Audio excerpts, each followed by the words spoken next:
வணக்கம் நேயர்களே, நீங்க கேட்டுக்கொண்டிருப்பது கமெண்ட்ரி 365.2. இன்னைக்கு வெள்ளிக்கிழமை. அதனால நம்ம சேனலோட ஸ்பெஷல் நிகழ்ச்சியை தொடங்குவோமா? ஃப்ரைடே காமிக்ஸ் வித் உங்க கமெண்ட்ரி 365.2. அண்ட் நம்ம இன்னைக்கு பார்க்க போறது absolute Batman issue number 13. But எப்பயும் போல ப்ரீவியஸ் இஷ்யூவோட சின்னதா ஒரு ரீகேப் பார்த்துருவோம். அதாவது பெயின் நம்ம பேட்மேனை உடைக்கிறதுக்காக அவரோட ஃப்ரெண்ட்ஸ் வேலன், ஆசி, ஹார்வி, ஹெடி இவங்க 4 பேரையும் உடைச்சிருப்பான். லைக் வேலனை காட்ஜிலா மாதிரியான ஒரு அப்சல்யூட் கில்லர் கொக்கா மாத்திருப்பான். அண்ட் அதனால வேலனுக்கு பயங்கரமா பசி எடுக்க ஆரம்பிச்சிருக்கும். சோ அதனால பொதுமக்களை அவன் ஹர்ட் பண்ணிடுவானுங்கிறதுக்காக தன்னையே ப்ரூஸ் கிட்ட கொல்ல சொல்லியிருப்பான். ஆனா ப்ரூஸால தன்னோட ஃப்ரெண்டை தான் கையாலே கொல்ல முடிஞ்சிருக்காது. அதனால கில்லர் கொக்கா வேலன் ப்ரூஸ அந்த இடத்துல விட்டு போயிடுவாங்க. அண்ட் அடுத்ததா ஆசி. ஆக்சுவலா பார்த்தீங்கன்னா இருக்கிறதுல ஆசி மட்டும் தான் ரொம்ப மோசமான நிலைமைக்கு தள்ளப்பட்டிருப்பான். ஏன்னா பெயின் நம்ம ஆசியோட ஒவ்வொரு போனையும் உடைச்சி அவனை ஒரு கலவை மாதிரி அள்ளி பெட்ல போட்டா எப்படி இருப்பானோ அந்த மாதிரி மாத்தி வச்சுட்டு போயிருப்பான். சோ இப்போ ஆசி ரெக்கவர் ஆகி வரதாவே இருந்தாலும் அவன் 2 அடி உயர கம்மியான மாதிரி தாங்க இருப்பான். ஆனா அவன் கை காலம் மொத்தமா ரெக்கவர் ஆகாம கொஞ்சம் மோசமான நிலைமை தான் இருக்குங்கிற மாதிரி சொல்லியிருப்பாங்க. சோ ஆசி இதுக்கப்புறம் தான் ஒரு அப்சல்யூட் பென்குயினா மாறுவான்னு நினைக்கிறேங்க. அண்ட் இதுக்கப்புறம் பாத்தீங்கன்னா ஹார்வி இவனோட பாடியை பெயின் 50% பர்ன் பண்ணி அவனோட ஸ்கல்லையும் 2 உடைச்சிருப்பான். லைக் அவனை கிட்டத்தட்ட ஒரு அப்சல்யூட் 2 ஃபேஸ் மாதிரி தான் மாத்தி வச்சுட்டு போயிருப்பாங்க. அண்ட் நம்ம ப்ரூஸோட ஃப்ரெண்ட்ஸ் எல்லாருக்குமே தெரியும் ப்ரூஸ் தான் பேட்மேன். சோ அதனால ஹார்வி பெயின் பேட்மேனை பிடிக்கிறதுக்காக தான் தங்களை இப்படி பண்ணிட்டானுங்கிறது தெரிஞ்சு நம்ம ப்ரூஸ் மேல ஒரு வெறுப்புல தாங்க இருப்பான். அண்ட் அந்த விஷயம் நம்ம ப்ரூஸ பயங்கரமான ஒரு கில்ட்டுக்கு தள்ளி இருக்கும். அண்ட் இதுக்கப்புறம் பாத்தீங்கன்னா எடி. ஆக்சுவலா பாத்தீங்கன்னா எடியை பெயின் பெருசா எதுவும் பண்ணிக்க மாட்டான். அதுக்குன்னு பண்ணாமலா இல்ல, ஜஸ்ட் கண்ணுக்குள்ள மட்டும் வரல விட்டு ஆட்டிட்டு அவனை சேலஞ்ச் பண்ணிட்டு போயிருப்பான். அதாவது எல்லாரையும் தான் சேலஞ்ச் பண்ணிட்டு போயிருப்பான். பட் எடி கிட்ட மட்டும் உன்னை சேலஞ்ச் பண்றாங்க மாதிரி சொல்லிட்டு போயிருப்பான். சோ அதனால எடி அந்த சேலஞ்ச் அக்செப்ட் பண்ணி அந்த பார்ட்டி அனிமல்ஸோட ஒரு ஏப் ஸ்கல் இருந்துக்கல அதோட தன்னோட ஃபேஸை மர்ஜ் பண்ணி அதுக்கான வேலையை பண்ணிட்டு இருப்பாங்க. அண்ட் எடி மட்டும் தான் கொஞ்சம் தெளிவான முடிவு எடுத்த மாதிரி காமிச்சிருப்பாங்க. ஆனா இந்த மாதிரி பெயின் எல்லாரையும் உடைச்சதுனால அந்த விஷயமே நம்ம பேட்மேனை பயங்கரமான ஒரு கில்ட்டுக்கு தள்ளி இருக்கும். அண்ட் அதனால பேட்மேன் இது எல்லாமே என்னோட தப்பு தான் அப்படிங்கிற மாதிரி ஒரு முடிவுக்கு வந்திருப்பாரு. ஆனா அப்பதான் Alfred so that's it kid, அவ்வளவுதான் பேட்மேனா, நீ அவன் எதிர்பார்த்த மாதிரியே உடஞ்சிட்டியா? இல்ல, இதை நீ தான் சூஸ் பண்ணிருக்க. பட் இப்ப நிறைய சேஞ்ச் ஆயிடுச்சு. அதனால திரும்பி போறதுக்கெல்லாம் வழி இல்ல, இதுக்குள்ளதான் நம்ம போய் ஆகணும் அப்படின்னு சொல்லி நம்ம பேட்மேனுக்கு ஒரு நம்பிக்கை அந்த விதைச்சிருப்பாருங்க. அண்ட் அப்பதான் பிளாஷ்பேக் சீக்வன்ஸ்ல மட்டுமே வந்த செலினா தி அப்சல்யூட் கேட்வுமனா தரமான என்ட்ரி கொடுத்திருப்பா. சோ இதுக்கப்புறம் என்ன நடக்க போகுதுங்கிறதா நம்ம இஷ்யூ நம்பர் 13ல பார்க்க போறோம். சோ தொடங்குவோமா? ஓப்பனிங் நம்ம சின்னதா ஒரு பிளாஷ்பேக் சீக்வன்ஸ்க்குள்ள தான் போறோம். அதாவது ப்ரீவியஸ் இஷ்யூல நம்ம ப்ரூஸும் செலினாவும் மிஸ்டர் ஃபால்கோனை பார்த்து சின்னதா ஒரு டீல் பேசி முடிச்சிருப்பாங்களே. சோ அந்த டீலை பேசி முடிச்சதுக்கு அப்புறம் அவங்க இந்த இடத்துல ஒரு ட்ரெயின்ல வர மாதிரி தான் காட்டுறாங்க. அண்ட் அப்ப செலினா உனக்குள்ள அப்படி ஒன்னு இருக்கும்னு நான் எதிர்பார்க்கல வெயின், அங்க ஃபால்கோன் கிட்ட இருக்கும்போது I'm impressed அப்படின்னு சொல்லியிருப்பா. அண்ட் அதுக்கு ப்ரூஸ் ஒருவேளை ரூல்ஸ் தான் சரியா இல்லனா கேட்டா சொல்றேன், இங்க பாரு வேலன் இப்படிதான் ஜெயிக்கணும், நம்மளே இப்படிதான் ஜெயிக்கணும் அப்படின்னு செலினா சொல்ல அப்படியே நம்ம பிரசன்ட் டைம்ல இருக்க பேட் கேவுக்கு தாங்க வரும். இங்க செலினா நம்ம ஆல்ஃபர்டோட கழுத்தை லாக் பண்ணி ஃபிளாட் ஆக்கிடுறா. அண்ட் அதை பார்த்து நம்ம பேட்மேன் நீங்க என்ன பண்ற செலினா அப்படின்னு கேட்க அதுக்கு கேட்வுமன் நம்மள பாரு நம்ம 2 பேரோட கதவும் மேட்ச் ஆகுது. அண்ட் நான் இங்க வந்ததுக்கான காரணம் உங்க அம்மா தான் கூப்பிட்டாங்க. நான் உங்ககிட்ட இன்னும் ஒரு தடவை தான் கேட்பேன். ஆக்சுவலா அவங்க தான் பண்ணாங்க. பட் கமான் ப்ரூஸ், நீ ரொம்ப மாசமாவே காணோம். அண்ட் நான் அதை நினைச்சு ரொம்பவே வருத்தப்பட்டேன். ஆல்ரைட், அண்ட் நான் உனக்கு ஹெல்ப் பண்ணதா வந்திருக்கேன். எனக்கு உன்னோட ஹெல்ப் தேவையில்ல அப்படின்னு பேட்மேன் சொல்ல அதுக்கு கேட்வுமன் கிளியர்லி, அதாவது உங்ககிட்ட ஆல்ரெடி ஒரு சூப்பர் ஸ்டார் டீம் இருக்கு அப்படின்னு சொல்ல அதுக்கு ஆல்ஃபர்ட் நான் உன்னை பத்தி படிச்சிருக்கேன், தி கேட்வுமன். நீ பெனாங்ல என்ன பண்ணன்ட்டு தெரியும், நோ லாயல்டி நோ அப்படின்னு சொல்லி முடிக்கிறதுக்கு நம்ம ஆல்ஃபர்டோட கழுத்தை கேட்வுமன் நெரிக்க ஆரம்பிச்சிருப்பா. ஆல்ரைட் லுக், எனக்கு விருப்பம் இல்லைன்னா அது என்னவா இருக்கும் அப்படின்னு கேட்டு நம்ம ஆல்ஃபர்டை விட்டுருவா. அண்ட் அப்ப நம்ம ஆல்ஃபர்ட் அவளை நம்பாத கேட், அவ ரொம்ப எனாஃப் பெனிவர்த், எனக்கு உங்களோட அட்வைஸ் தேவையில்ல, இவ இப்பவே கிளம்புறா அப்படின்னு பேட்மேன் சொல்ல நம்ம ப்ரூஸும் செலினாவும் வாங்கினா அந்த அபார்ட்மெண்ட்டுக்கு இவங்க 2 பேருமே போயிட்டு கொஞ்சம் தனியா இருக்காங்க. அண்ட் அடுத்த நாள் காலையிலே விடிஞ்சிருது. அண்ட் அப்ப நம்ம ப்ரூஸோட உடம்புல இருக்க அந்த வெனம் சேரமா பார்த்தா நம்ம செலினா ப்ரூஸ் அவங்க உன்னை என்ன பண்ணாங்க, நீ இப்ப இதை பத்தி தான் பேச போறியா சி அப்படின்னு ப்ரூஸ் சொல்ல அதுக்கு செலினா இல்ல அப்படின்னு சொல்லிடுறா. அண்ட் அப்ப நம்ம ப்ரூஸ் நம்ம செலினாவோட ஹெல்மெட்டை பார்த்து சோ உன்னோட ஹெல்மெட் பாக்குறதுக்கு கிட்டத்தட்ட பிளாக் மாஸ்கோட கியர் மாதிரி தான் இருக்கு, சோ இப்ப நீயும் இதை பத்தி தான் பேச போறியா அப்படின்னு இவளும் கேட்க அண்ட் அதுக்கு ப்ரூஸும் இல்ல நம்ம ஒரு டேட்டுக்கு போலாமா அப்படின்னு சொல்லி நம்ம ப்ரூஸும் செலினாவும் சூட்டப் ஆக்கிட்டு அங்க இருந்து கிளம்புறாங்க. அண்ட் அவங்க எங்க போயிருப்பாங்கன்னா ஒரு கைவிடப்பட்ட ஒரு தீம் பார்க் தான் போயிருப்பாங்க. அண்ட் அப்ப நம்ம பேட்மேன் அவங்களை ரெட்வுட்னு சொல்லுவாங்க. அண்ட் அவங்க எல்லாருமே சட்டத்துக்கு எதிரான ஒரு கூட்டணி, ஹேக்கிங் அண்ட் டிஸ்ட்ரிபியூஷன், அண்ட் ஒரு லூஸான கூட்டணி தான் அப்படின்னு சொல்ல அதை கேட்ட கேட்வுமன் அண்ட் இது ரொம்பவே ஒரு கூலான ஹேங் அவுட் பிளேஸா இருக்குது. சோ அவங்க எங்க அப்படின்னு கேட்கும் போதே நம்ம கேட்வுமன் அண்ட் பேட்மேனுக்கு பின்னாடி இருந்து யாரோ யூ நாட் வெல்கம் அப்படின்னு சொல்லும் போதுதான் நமக்கு அது யாருன்னே காட்டுறாங்க. அதுதான் தி ரெட் ஹுட் கேங். நம்ம பேட்மேன் கூட ப்ரீவியஸ் இஷ்யூல மென்ஷன் பண்ணிப்பார்ல அவங்களே தான். அண்ட் அப்ப அந்த கேங்ல ஒருத்த கோடாலியை கையில வச்சுக்கிட்டு ஸ்டாண்ட் டவுன், அதுதான் நீ எங்களுக்கு கொடுத்த ஆர்டர், பட் நாங்க யாரோட ஆர்டர்ஸையும் எடுத்துக்கிறது இல்ல அப்படிதானே அப்படின்னு கேட்க அந்த கேங்ல இருக்கிற மத்தவங்களும் நோப் ஹெல்னா அப்படின்னு சொல்றாங்க. அண்ட் அப்ப இந்த ஹேக் செக்ஷன் அந்த ரெட்வுடும் சோ நவ கெட் அவுட் அப்படின்னு சொல்றான். அண்ட் அப்ப நம்ம பேட்மேன் உங்க லீடர் கிட்ட நாங்க பேச வரைக்கும் இங்க இருந்து நாங்க கிளம்ப மாட்டோம் அப்படின்னு சொன்னதுமே இந்த ரெட்வுட் கேங் அப்புறம் உன்னோட விஷயம் வாங்க அப்படின்னு நம்ம கேட்வுமன் பேட்மேன் கூட சண்டைக்கு இறங்குறாங்க. அண்ட் அப்ப கேட்வுமன் பேட்மேன் ரெண்டு பேருமே அவங்களை ஈஸியா டாச் பண்ணிடுறாங்க. அண்ட் அப்ப செலினா இந்த டேட் எனக்கு ரொம்பவே பிடிச்சிருக்கு அப்படின்னு சொல்லி டக்குனு ஒரு கன்னை எடுத்து அவளோட டெய்ல அந்த கன்னோட கனெக்ட் பண்ணி அந்த ரெட்வுட் கேங்க ஃபயர் பண்ணிடுவாங்க. சோ நம்ம கேட்வுமனோட டெய்ல் தான் ஒரு மேகசினா ஆக்ட் ஆகுது. ஒரு செம்ம இன்ட்ரெஸ்டிங்கான ஐடியால. ஆனா இந்த ரெட்வுட் கேங்ல இருக்கிறவங்க எல்லாருமே கொஞ்சம் பெரிய பசங்க நீங்க நினைக்கலாம். பட் ஆனா இங்க இருக்கிறவங்க எல்லாருமே கிட்ஸ். சோ அதனால கேட்வுமன் ஃபயர் பண்ணதை பார்த்து நம்ம பேட்மேன் என்ன பண்றாங்க, அவங்க ஜஸ்ட் கிட்ஸ் அப்படின்னு நம்ம பேட்மேன் சொல்ல, அதுக்கு செலினா உனக்கு தெரியல எனக்கு கிட்ஸ்னாலே பிடிக்காது, பட் டேக் இட் ஈஸி, அது வெறும் ஒரு கேட் நாப் தான் அப்படின்னு சொல்லும் போது நமக்கு தெரியுது அவ ஃபயர் பண்ணது எதுவுமே புல்லட்ஸ் கிடையாது, ஜஸ்ட் மயக்க மருந்து. சோ அதனால அங்க இருந்து எல்லாருமே மயக்கமாயிருப்பாங்க. ஆனா அப்ப அந்த தீம் பார்க்ல இருக்க ஜெயின் ஃபீல்ட்ல ஒரு ரெட்வுட் மெம்பர் மட்டும் மிசைல் எடுத்துட்டு வந்து இவங்களை ஃபயர் பண்ணதுக்காக ஏம் பண்ணிருப்பான். பட் ஆனா அதை நம்ம பேட்மேன் நோட் பண்ணிட்டு லுக் அவுட் அப்படின்னு நம்ம கேட்வுமனை காப்பாத்துறதுக்காக அவளை அந்த இடத்துல இருந்து கொஞ்சம் தள்ளிட்டு அந்த ஜெயின் வீலோட பேஸ மொத்தமா உடைச்சிருப்பாருங்க. லைக் அதுல போயிட்டு இடிச்சதுனால மட்டும். சோ அதனால ஜெயின் வீல் மேல இருந்த அந்த ரெட்வுட் மிஸ்ஃபயர் பண்ணிடுறான். அண்ட் அங்க இருந்து அந்த தண்ணிக்குள்ளே விழுந்துடுறாங்க. பட் இவ்வளவு பெரிய ஜெயின் வீல சாய்க்கிறதுக்கு கண்டிப்பா நம்ம பேட்மேன் மொத்த ஸ்ட்ரென்த் யூஸ் பண்ணி தானே ஆகணும். சோ அப்படி தன்னோட மொத்த ஸ்ட்ரென்த் யூஸ் பண்ணதுனால அவரோட உடம்புக்குள்ள இருந்த அந்த வெனம் ட்ரிகர் ஆயிடுதுங்க. சோ அதனால கொஞ்சம் கொஞ்சமா தன்னோட கண்ட்ரோல் பேட்மேன் இழக்க அதை பார்த்த செலினா என்னாச்சு நீ ஓகே என்ன விட்டு தள்ளிப்போ அப்படின்னு நம்ம பேட்மேனை கொஞ்சம் கொஞ்சமா அந்த வெனம் கண்ட்ரோல் எடுக்க ஆரம்பிக்குது. அண்ட் அப்ப அதை பார்த்துட்டு இந்த ரெட்வுட் கேங்ல இருக்கிறவங்களா அவனை பாத்தியா அவனும் அவங்கள ஒருத்தன் தான், பாஸ் சொன்னது கரெக்ட் தான், அவங்க மான்ஸ்டர்ஸ் தான் உருவாக்கிட்டு இருக்காங்க அப்படின்னு அவங்களுக்குள்ளே அவங்க பேசிட்டு இருப்பாங்க. அண்ட் அதெல்லாம் பார்த்த செலினா ப்ரூஸ் என்னோட வாய்ஸ் உனக்கு கேக்குதுல, நான் இங்கதான் இருக்கேன், நீ கொஞ்சம் காம் டவுன் ஆகணும் ஓகே, அண்ட் அது உன்னோட கட்டுப்பாட்டுல கொண்டு வா அப்படின்னு சொல்லும் போது அந்த கேங்குக்கு நடுவில் யாரோ ஒருத்தங்க நடந்து வர மாதிரி தெரியுது. அண்ட் அவங்கள பார்த்து நம்ம பேட்மேன் வெயிட் நான் உன்னை ஸ்டாண்ட் டவுன்ல இருக்க சொன்னேன், பிகாஸ் உண்மை என்னன்னா அவங்க கிட்டத்தட்ட என்ன உடைச்சிட்டாங்க. அண்ட் அந்த இடத்த ஆர்கம்னு சொல்லுவாங்க. அண்ட் அங்கதான் அவங்க மான்ஸ்டர்ஸ் எல்லாம் உருவாக்கிட்டு இருக்காங்க, abominations like a man called Pain. But அவங்க என்ன முழுசா உடைக்கல. அண்ட் இப்போ நான் அவனை அழிக்க போறேன். பட் அவனை மட்டும் இல்ல, அங்க இருக்கிற அவனோட பாசஸ் அண்ட் அந்த ஆர்கம் அது எல்லாத்தையுமே நான் மொத்தமா எரிக்க போறேன்.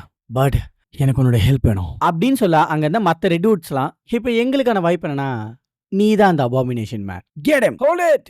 எனக்கு உன்னை பத்தி சரியா தெரியல, ஸ்டில் எனக்கு இப்போ கூட உன்னை பத்தி சரியா தெரியல, பட் நீ அந்த ஆர்க்கம் இருக்கிறத பத்தி தான் பேசிட்டு இருக்கனா, இப்போ நீ என்னோட மொழியில தான் நீ பேசுற. நேம் இஸ் ஹார்லி குயின், இந்த ரெட்வுடோட லீடர். சோ உன்னோட பிளான் என்ன அப்படின்னு அந்த இடத்துல நம்ம அப்சல்யூட் ஹார்லி குயினை இறக்கிருக்கானுங்க. அண்ட் நான் சொல்லி அவனு இது வரைக்கும் நம்ம பார்க்காத ஒரு ஹார்லி குயினை தான் இந்த இடத்துல நம்ம பார்த்துட்டு இருக்கிறோம். லைக் மாங்ஸ் மாதிரி மொட்டை அடிச்சு நல்ல ஒரு ஃபங்கியான லுக்ல இருக்கிற மாதிரி காமிச்சிருக்காங்க. அப்சல்யூட்ங்க லுக். அண்ட் உடம்பு ஃபுல்லாவே டாட்டூஸ் தான் போடப்பட்டிருக்குன்னு நினைக்கிறேன், ஏன்னா அப்படிதான் தெரியுது பார்த்தா. அண்ட் கையில ஒரு நுண்சாக் வர கொடுத்துருக்காங்க, அது இன்னும் வேற லெவல்ல இருக்குது. சோ இதுதான் நம்ம அப்சல்யூட் ஹார்லி குயின். சோ இந்த இடத்துல நம்ம பேட்மேனோ ஹார்லி குயினோ லைட்டா டீமை பார்க்க. அண்ட் அப்படியே இந்த சைடு நம்ம ஆர்கம்ல பெயினோட அந்த வெனம் சிஸ்டம் இன்னும் ஃபர்தரா புஷ் பண்ற மாதிரி தான் காட்டுறாங்க. ஏன்னா இப்ப பெயின் நம்ம பேட்மேனோட ஷோடவுன்குள்ள இறங்க போறாங்க, அதனால அவனுக்குள்ள வெனம அதிகமா லோட் பண்றாங்க. அண்ட் அதோட டாக்டர் ஆர்கம் நாங்க எப்படியும் மேனேஜ் பண்ணி உன்னோட சிஸ்டம் அதிகப்படுத்தி இருக்கோம். அண்ட் இந்த நிமிஷம் நீ அபிஷியலாவே உன்னோட மேக்ஸிமம் இன்ஃபியூஷனை ரீச் பண்ணிருக்க. நாங்க நினைச்சு கூட பார்த்ததே கிடையாது ஒரு ஹியூமன் பாடி இப்படி ஒரு லெவல ரீச் பண்ணுன்ட்டு. அண்ட் நான் சொல்லலாம்னு நினைக்கிறேன் உன் கூட ஒர்க் பண்ணதுல எனக்கு ரொம்பவே இன்ஸ்பிரேஷனா இருந்தது பெயின், நீ ஒரு டேம் யூனிகார்ன் அப்படின்னு சொல்லியிருப்பாங்க. அண்ட் அதை கேட்ட பெயின் இந்த காட்டு கழுத வேலைக்கு ரொம்ப ஏற்றதானது, ஆனா அதோட மீட் ரொம்பவே கசப்பான ஒண்ணு. அண்ட் இதுதான் யூனிகார்னோட first description, doctor Jesus 15th century BC.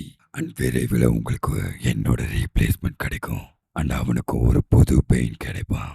And then நான் ஃபைனலா வீட்டுக்கு போவேன். பட் நான் இப்ப கேட்கறதுக்கு எனக்கு மன்னிச்சிடு, நீ உண்மையிலே நம்புறியா அவனை போக விட்டுருவான்னு அப்படின்னு டாக்டர் ஆர்கம் கேட்க அதுக்கு பெயின் அவன் பண்ணிதான் ஆகணும், ஏன்னா நான் அவனுக்கு எல்லாத்தையும் கொடுத்துட்டேன். அண்ட் எந்த நிமிஷத்துல வேணாலும் பேட்மேன் சரண்டர் ஆகலாம். அண்ட் அதோட என்னோட வேலையை முடிச்சிடும் அப்படின்னு பெயின் சொல்லும் போதே அங்க இருந்த ஒரு சயின்டிஸ்ட் டாக்டர் நீங்க இதை பார்த்தே ஆகணும் அப்படிங்கிற மாதிரி சொல்லியிருப்பாங்க. அதாவது நம்ம காத்தமோட நியூஸ் ஃபீட்ஸை ஏதோ சில கிரிமினல்ஸ் ஹைஜாக் பண்ணதா இந்த நியூஸ் ரிப்போர்ட்ல சொல்லிட்டு இருப்பாங்க. அண்ட் அதை பண்ணது யாருன்னு கேட்டீங்கன்னா வேற யாரும் இல்லை, நம்ம பேட்மேன் தான். எப்பறம் காத்தமோட நியூஸ் ஃபீட்ஸை ஹைஜாக் பண்ணனு கேட்டீங்கன்னா ரெட்வுட்ஸ். எஸ், ரெட்வுட்ஸ் பத்தி நம்ம பேட்மேன் முன்னாடி மென்ஷன் பண்ணால அவங்க ஹேக்கிங் அண்ட் டிஸ்ட்ரிபியூஷன் எல்லாம் பண்றதா. சோ அவங்களோட ஹெல்ப் மூலியமா தான் பேட்மேன் இதை பண்ணிருக்காரு. பட் எதுக்காக கேட்டீங்கன்னா அதை பேட்மேனே சொல்லுவாரு, கேளுங்க. காத்தம் மக்களே, நம்மளோட சிட்டி இப்போ தாக்குதலுக்கு உள்ள இருக்கு. குற்றவாளிகளோ இல்லை சட்டவிரோதிகளாலலாம் இல்லை, நம்மளோட ஓன் லீடர்ஸ் மூலியமா, அதாவது அவங்களோட பேக்கெட்டை ஃபில் பண்ணுறதுக்காக இந்த காத்தமை வித்த லீடர்ஸ் மூலியமா. ஏன்னா அவங்க வித்தது நம்ம பாதுகாப்பை அண்ட் சுதந்திரத்தை. அண்ட் இப்போ அவங்களுக்கு விற்கிறதுக்கு நீங்கள் எதுவுமே இல்லை. ஈவன் அவங்க இந்த நிலத்துக்கு கீழே இருக்க இடத்தையுமே வித்துட்டாங்க. அண்ட் அங்கே ஆக்சுவலாக அவங்க மான்ஸ்டர்ஸை வளர்த்துட்டு இருக்காங்க. ரொம்ப மோசமா, நினைச்சு கூட பார்க்க முடியாத அளவுக்கு பயங்கரமா. நான் அதை பிளாக் மாஸ்க் மூலியமா உங்ககிட்ட காட்டுறதுக்கு ட்ரை பண்ணேன். பட் நான் அந்த நெட்வொர்க்கை நம்பி தப்பு பண்ணிட்டேன். இதுக்கப்புறம் அப்படி நடக்காது. ஏன்னா இந்த வாட்டி நான் என் மூலியமா உங்களுக்கு அதை காட்டுறேன். பிகாஸ் நான் அங்க இருக்க மான்ஸ்டர்ஸ்ல இருந்து ஒன்றை வெளிச்சத்துக்கு கொண்டு வரேன். நீங்க அதை பார்க்கறதுக்காக. அண்ட் தென் நான் அதை பீட் பண்றேன். நான் உன்னை பத்தி தான் பேசிட்டு இருக்கேன் பெயின். எனக்கு தெரியும் நீ இதை பார்த்துட்டு தான் இருக்கேன்ட்டு. நாளைக்கு மிட் நைட் அப்போ இந்த ஓல்டு வென்ட்ரன்ஸ் ஏரியா நீ நானும் மட்டும் தனியா. நீ ஜெயிச்சிட்டனா நானே இந்த ஆர்கம்க்கு மறுபடியும் வரேன். அண்ட் என்ன நினைக்கிறியோ அந்த மாதிரி மாறிக்கிறேன். ஆனா உன்னால ஜெயிக்க முடியாது. அண்ட் காத்தம் மக்களா இருக்க நீங்க அதை பாருங்க. அண்ட் ஜஸ்ட் இன் கேஸ் நான் யாருன்னு நீ தெரிஞ்சுக்கணும்னு நினைச்சீங்கன்னா ஐம் பேட்மேன். சரியான ஸ்பீச்ல. ஓகே, இப்போ அப்படியே நம்ம ஒரு ஃபிளாஷ்பேக் சீக்வன்ஸ்குள்ள தான் போறோம். அதாவது நம்ம பேட்மேன் சொன்ன அந்த ஓல்டு வென்ட்ரன்ஸ் ஏரியால தான் நம்ம ப்ரூஸ் அண்ட் வேலன் இருக்க மாதிரி காட்டுறாங்க. அண்ட் அப்ப நம்ம வேலன் 7வது இடம் வரைக்குமா அப்படின்னு வேலன் கேட்க, அதுக்கு ப்ரூஸ் அந்த 7வது இடத்தோட முடிவு வரைக்கும் நீ கடைசி பெல் வரைக்கும் நின்னுடு. அண்ட் அப்போ நீ மற்றவங்களோட கொஞ்சம் மேலே போயிருப்ப.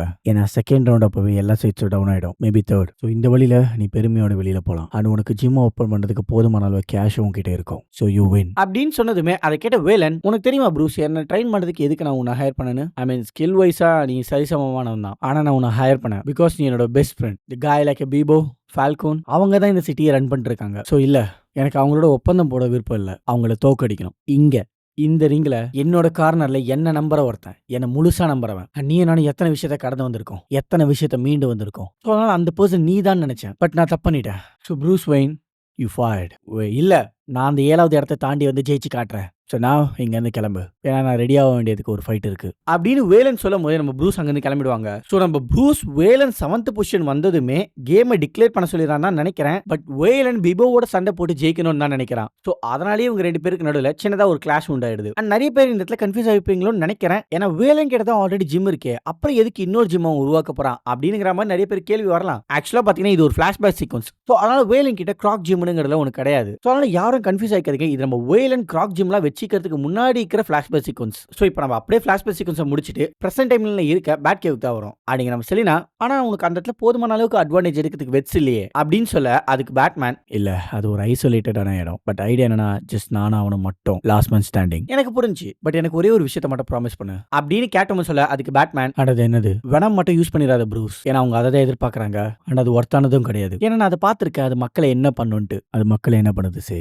பட் நான் அதை யூஸ் பண்ணும்போது அந்த ரெட்வுட் கிட்ஸ் பண்ண போற எல்லா மூவ்ஸையும் என்னால் பார்க்க முடிஞ்சது. நான் அவங்கள விட 10 ஸ்டெப் ஹெட் இருந்தேன், 15 ஸ்டெப்ஸ். ஆனால் நான் அதை கண்ட்ரோல் பண்ண மட்டும் தெரிஞ்சுக்கணும். பட் வெனம் மட்டும் தான் ஒரே வழி நான் ஜெயிக்கிறதுக்கு அப்படின்னு பேட்மேன் சொல்ல, அதை கேட்ட கேட்வுமன், அதுதான் ஒரே வழி இல்ல, உனக்கு உதவி பண்ண உன்னோட மக்கள் இருக்காங்க, நான் உனக்கு உதவி பண்றேன். நீ இது வரைக்கும் அவனை பார்த்ததில்ல, அவன் என்ன பண்ணுவான்னு. பட் நான் பார்த்திருக்கேன். அண்ட் அவங்களும் என்னோட ஃப்ரெண்ட்ஸ் தான் ப்ரூஸ். ஈவன் நான் இங்க இல்லனா கூட நானும் உன்ன மாதிரி பெயினை டேக் டவுன் பண்ண தான் நினைக்கிறேன், ஆனா இந்த மாதிரி கிடையாது அப்படின்னு கேட்வுமன் சொல்ல, அதுக்கு பேட்மேன், ரூல்ஸ்லாம் சரியா இல்லனா நம்ம அதை ப்ளே பண்றதை நிறுத்திடணும். சவுண்ட்ஸ் ஃபேமிலியர் அப்படின்னு சொல்ல, அதுக்கு அகைன் கேட்வுமன், மேபி நான் தப்பா சொல்லியிருக்கலாம், இப்போ சொல்றது ரொம்பவே ஈஸி. அண்ட் உன்னோட ஹெல்மெட்டை பாரு, உன்னோட கியர், அண்ட் நீ ரொம்ப கிளீனா விளையாடிக்கிறன்னு மட்டும் என்கிட்ட சொல்லாத அப்படின்னு பேட்மேன் சொல்ல, அதுக்கு அகைன் கேட்வுமன், இல்ல நான் அப்படி பண்ணல, ஆனா நீ அதை விட ரொம்ப பெட்டரானவன், நீ எப்பயுமே அப்படிதான். இனிமே அப்படி இல்ல, ஏன்னா நான் இந்த வெனமை யூஸ் பண்ணி அவனை அழிக்க போறேன் சே. அண்ட் இதை உன்னால பொறுத்துக்க முடியலனா மேபி நீங்க இந்த மறுபடியும் கிளம்பிடு அப்படின்னு பேட்மேன் சொல்லிடுறாரு. அண்ட் அதை கேட்ட கேட்வுமன், மேபி நான் உன்னை பாத்துக்கணும் வெயின் அப்படின்னு சொல்லிட்டு அங்கிருந்து அவ போயிடுறாங்க. அண்ட் அப்ப நம்ம ஆல்ஃபர்ட் கேட்வுமன் கிட்ட, அந்த டோர் உன்னை இடிச்சுடாம பாத்துக்கோ அப்படின்னு சொல்லிட்டு ஒரு பாக்ஸ் எடுத்துட்டு வந்து பேட்மேன் கிட்ட கொடுத்துட்டு, நீ நல்லா இருக்கியானுங்கிற மாதிரி தான் நான் கேட்பேன், ஆனா அதுக்கான பதில் எனக்கு முன்னாடியே தெரியும், ஃபைன் தானே அப்படின்னு ஆல்ஃபர்ட் சொல்ல, அதுக்கு பேட்மேன், அப்படின்னு சொல்லிட்டு நம்ம ஆல்ஃபர்ட் எடுத்து வந்து பாக்ஸை எடுத்துக்கிட்டு பேட் மொபைல் எடுத்துக்கிட்டு அந்த டனல்ஸ்குள்ள போக ஆரம்பிக்க, பேக்ரவுண்ட்ல நம்ம ஆல்ஃபர்ட், குட் சி இந்த பாட்டை பத்தி தான் உங்ககிட்ட நான் சொல்லிட்டு இருந்தேன் கேட், நீ டனல்ஸ்குள்ள புஷ் பண்ணி போக வேண்டிய பார்ட், நீ ஸ்டாப் பண்ணுவ, ஈவன் ஸ்லோ ஆகுவ, அண்ட் கீழே தள்ளப்படுவ. ஸோ நீ அவனை அங்கேயே விட்டுரு.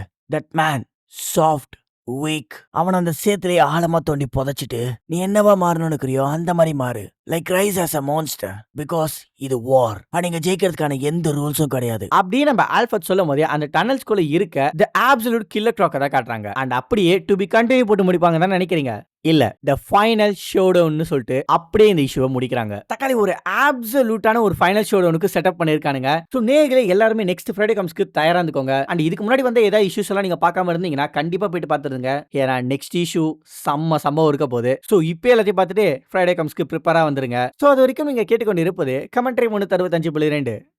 அப்புறம் பார்க்கலாம்.